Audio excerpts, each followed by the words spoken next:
السلام علیکم، میں محمد ذوالقرنین اور اپنے یوٹیوب چینل نو سائٹ کے ساتھ اگر آپ میرے یوٹیوب چینل کے اوپر نئے ہیں تو پلیز سبسکرائب کیجئے، کمنٹ کیجئے اور لائک کے بٹن کو دبا دیجئے۔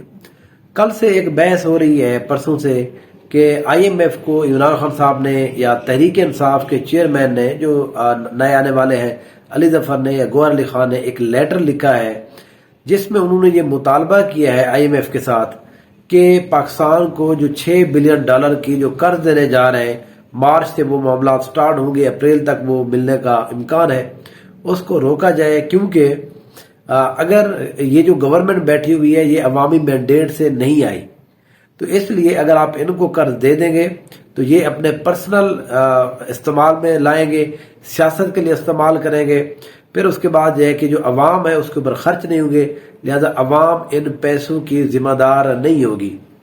اس خط کی وجہ سے بڑے خدشات ظاہر کیے جا رہے ہیں۔ انٹرنیشنل جو فائنینشیل ٹائمز ہے انہوں نے، بلومبرگ نے بھی اس لیٹر کے حوالے سے بڑی اہم چیزیں ڈسکس کی ہیں۔ یہ معاملہ ہے کیا؟ یہ معاملہ کب سٹارٹ ہوا؟ آخر عمران خان صاحب کے لیٹر کی اتنی اہمیت کیوں ہے؟ جب ہم دیکھ رہے ہیں کہ حکومت بھی ایک اور آ رہی ہے، وہ جیسی کی تیسی بھی ہو پر حکومت نہیں آ رہی ہے، تو اس میں آخر خدشہ کیا ہے؟ تھوڑا میں آپ کو اس کا بیک گراؤنڈ بتا دیتا ہوں۔ ہوا یہ تھا کہ بورڈ آف ڈائریکٹرز جو ہے وہ ایک دفعہ پاکستان آئے تھے جب ابھی الیکشن نہیں ہوئے تھے، تو انہوں نے پاکستان یہ زمان پارک میں عمران خان صاحب سے ملاقات کی تھی اور یہ کہا تھا کہ ان کی کنسنٹ جو ہے، ان کی رضامندی اگر ہو تو پھر ہم اس کے بعد آپ کو یہ پاکستانی گورنمنٹ کو یہ جو قرض ہے وہ دینے کو تیار ہیں۔ دیکھیں معاملہ یہ ہوتا ہے کہ آئی ایم ایف جو ہے وہ تمام سٹیک ہولڈر سے بات کرتی ہے۔ ایسا نہیں ہو سکتا کہ کوئی پارٹی کہے جی ہم نہیں مانتے اور پھر اس کے بعد کل جو ہے وہ اس بات سے مکر جائے یا مسائل پیدا کرے۔ دوسری بات یہ ہوتی ہے کہ جتنی بھی صوبائی گورنمنٹس ہوتی ہیں ان کا بھی اپنا اس میں عمل دخل ہوتا ہے، انہوں نے بھی سائن کرنے ہوتے ہیں، تو اس لیے پچھلی دفعہ بھی عمران خان صاحب یہ ملاقات ہوئی۔ پھر عمران خان صاحب جب چلے گئے تھے جیل کے اندر، تو جیل کے اندر بھی انہوں نے وہاں سے ملاقات نہیں کی تھی، لیکن ان سے انڈائریکٹلی بات کی تھی کہ ہم ایک اور پروگرام دینے جا رہے ہیں، تو کیا وہ اس کے معاملے کے اوپر پی ٹی آئی کا کیا رد عمل ہے، تحریک انصاف اس معاملے میں کیا کہتی ہے۔ پھر اس کے بعد ہوا یہ کہ مراکش کے اندر، مراکو کے اندر جب ہمارے جو وزیر خزانہ صاحب ہیں وہ جب گئی تھی، تو وہاں پر آئی ایم ایف کی جو ڈائریکٹر تھے انہوں نے سمپل ان سے 2 کویشچن پوچھے تھے۔ پہلی بات یہ ہے کہ الیکشن کب ہونے جا رہے ہیں، کیا الیکشن ہونے بھی جا رہے ہیں یا نہیں۔ دوسری بات یہ تھی کیا پاکستان تحریک انصاف اس الیکشن کے اندر حصہ لے گی ایز اے جماعت یا نہیں۔ اس سوال سے معاملہ یہ ہوا کیونکہ ہمارے جو نگران وزیر اعظم صاحب تھے، کاکڑ صاحب نے 2-3 جگہوں پہ یہ کہا کہ اگر تحریک انصاف نہ بھی ہوئی الیکشن کے اندر تو الیکشن صاف اور شفاف ہو جائیں گے۔ تو اس لیے آئی ایم ایف نے یہ ڈائریکٹ بات کی۔ پھر جہاں کاکڑ صاحب کو سمجھایا گیا لوگوں نے زبردستی بٹھا کر، بھئی آپ یہ کس طرح کی باتیں کریں، اس سے معاملہ ذرا خراب ہو جائے گا۔ تو بات یہ ہے کہ یہ معاملہ تو پہلے سے ہی اس طرح سے چل رہا تھا۔ اب کیونکہ جب جس طرح کی ریگنگ کی گئی ہے، تحریک انصاف کا یہ خیال ہے کہ جس طرح کی ریگنگ کی گئی ہے تو یہ تو لوگ جن لوگوں کو لوگوں نے ووٹ نہیں دیے وہ اگر حکومت میں آئیں گے تو وہ کل کام کیسے کریں گے، وہ کیسے استعمال کریں گے عوام کی فلاح بہبود کے لیے۔ تو اس لیے انہوں نے اب ان کو لیٹر لکھا ہے۔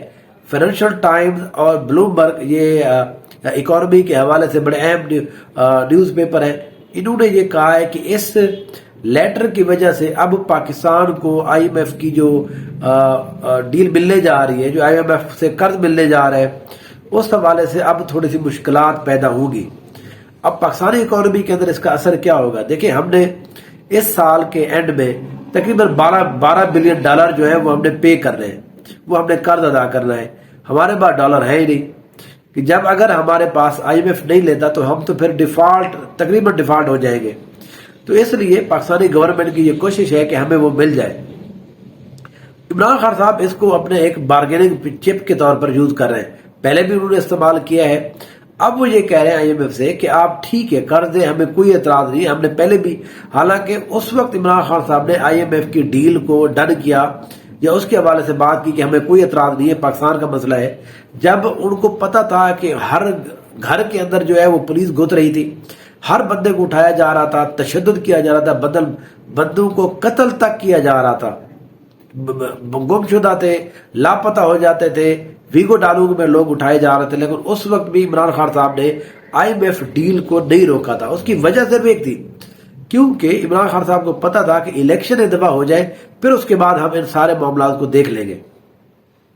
اب الیکشن جب ہو گئے تو آپ نے جب اس طرح سے ریگنگ کی ہے تو وہ پھر اب جو یہاں پر جو گورنمنٹ ہے وہ کہہ رہی ہے جی پولیٹیکل جماعتیں جو ہے عمران خان صاحب جی غداری کر رہے ہیں۔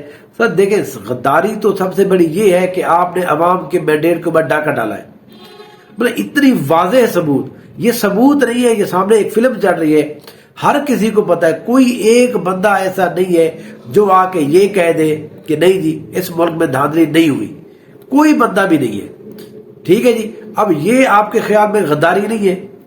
سب سے بڑی غداری عوام کے ووٹوں کے اوپر ڈاکہ ڈالنا ہے۔ ہمارا آئین کہتا ہے کہ عوام ہی طاقت کا سرچشمہ ہے، تو سرچشمہ جب آپ نے اس سے روح گردانی کر دی تو وہ پھر باتیں جو ہے irrelevant ہو جاتی ہے کہ کون کس کے بارے میں کیا بات کر رہا ہے، کون IMF کو کہہ رہا ہے یا نہیں کہہ رہا۔ آپ عمران خان صاحب کو راضی نہیں کر سکتے۔ اب کے بار میرا اپنا یہ خیال ہے یہ معاملہ بہت شدید جائے گا۔ عمران خان صاحب اس حکومت کو نہیں چلنے دیں گے۔ ان کا شاید یہ خیال یہ ہے کہ جن لوگوں نے ان کو وہ جو چٹھا صاحب دکھا کر لیا کہ چٹھا صاحب دکھا کر ان کو دوبارہ جب اکٹھا کیا، ٹھیک ہے جی، تو اب وہ یہ سمجھتے ہیں کہ یہ 2-4 سال گزار جائیں گے۔ ویسے وہ بھی چاہ یہ رہے کہ کسی طرح سے یہ ڈیل کریں پھر اس کے بعد یہ جانے اور ان کا کام جانے، ایسا نہیں ہوگا۔ میرا اپنا یہ انالیسس یہ ہے کہ یہ ڈیل اپریل تک نہیں ملے گی پاکستان کو۔ IMF نے ایک میٹنگ اب کال کر لی ہے، وہ اس بارے میں بات چیت کر رہے ہیں کہ اس لیٹر کا کیا مطلب ہے۔ اگر یہ لیٹر ایک ایسی پولیٹیکل جماعت آپ چھوڑ جائیں کہ وہ اپوزیشن میں بیٹھی ہوئی ہے، 1200 سیٹیں 120 سیٹیں اس کے پاس موجود ہے، دھاندلی کے باوجود ایک پورا صوبہ ان کے پاس موجود ہے، تو صوبہ جب یہ کہہ دے گا کہ ہم نہیں مانتے، ہم آپ کی جو IMF کی ڈیل ہے ہم اس پہ سائن ہی نہیں کرتے، تو پھر تو آپ جس کو کہتے ہیں کہ پھر آپ ڈیل کرواتے رہے۔ تو اب کے بار عمران خان صاحب ان کو اس حوالے سے کوئی بھی ڈیل دینے نہیں جاتے۔ دیکھیں، پاکستان کا نام آگے کر کر ہمارے ہاں پولیٹیکل جماعتیں اپنے موٹیوز کے لیے کام کرتی ہیں۔ سب سے اہم میں پھر کہہ رہا ہوں کہ آپ نے عوام کے مینڈیٹ کے اوپر ڈاکہ ڈالا ہے، یہ ہر کسی کو پتا ہے۔ اگر کوئی بندہ آنکھیں بند کر لے تو یہ پھر اس کی مرضی ہے۔ میرے اپنے پولنگ اسٹیشن کے اوپر میں نے رات رزلٹ دیکھا ہے، جہاں پر میں خود موجود تھا، وہاں پر 370 ووٹ تھے نون لیگ کے، اور آج جب انہوں نے افیشل رزلٹ نکالا الیکشن کمیشن نے، وہ 970 ہو گئے۔ تو اس طرح یہ صرف ایک پولنگ اسٹیشن ہے جہاں پر میں خود بذات خود گواہ ہوں اس چیز کے اوپر، ٹھیک ہے جی۔ میں اس لیے اب یہ کہہ رہا ہوں، یہ جتنی ڈٹائی اور بے شرمی کے ساتھ یہ اس دفعہ دھاندلی کی گئی ہے، اب کی بار IMF ان کو کوئی قرض نہیں دینے والا جب تک یہ اس معاملے کو حل نہیں کریں گے۔ اس کا حل جو مجھے دکھائی دے رہا ہے وہ یہی ہے کہ 10 سے 15 سیٹیں جو ہیں وہ PTI کو واپس کی جائے گی اور اس کے بعد کوئی نہ کوئی ڈیل کے اوپر بات کی جائے گی، لیکن ابھی تک جو ہے وہ ڈیل مجھے تھوڑا سا خطرے میں دکھائی دیتا ہے۔ اور اس سے ہوگا کیا، ملک کے اندر جو اکانومی ہے وہ پہلے بھی بیٹھی ہوئی ہے۔ یہ جو لوگ کہہ رہے ہیں اکانومی بیٹھ جائے گی، اور کتنا بیٹھے گی، جو اکانومی لیٹی ہوئی ہے تو آپ اس کو کہہ رہے ہیں وہ بیٹھ جائے گی، پھر تو اچھی بات ہے، وہ اٹھ کے بیٹھ جائے گی۔ اکانومی ہماری لیٹی ہوئی ہے، اور لیٹی ہوئی نے آگے قبر میں جانا ہے، اس کے علاوہ اور کچھ بھی نہیں ہونا۔ ہم نے ڈیفالٹ ہونا ہے، ڈیفالٹ ایک دفعہ ہو جائے، یہ ڈرامہ تو ختم ہونا سیاست دانوں کا کہ ہم ڈیفالٹ ہو رہے ہیں، فلاں ڈیفالٹ کرنے جا رہے ہیں۔ ڈیفالٹ آپ نے ہونا ہے، وہ آج ہو یا کل ہو۔ پاکستانی اکانومی کے لیے بہتر ہے کہ ایک دفعہ آپ ڈیفالٹ ہو، پھر اس کا نئے سرے سے ساری چیزیں کریں۔ بہرحال آنے والے دنوں میں اس حوالے سے جو بھی انفارمیشن ہوگی آپ کے ساتھ میں شیئر کروں گا۔ دیکھتے رہیے نو سائیڈ۔ Thank you so much.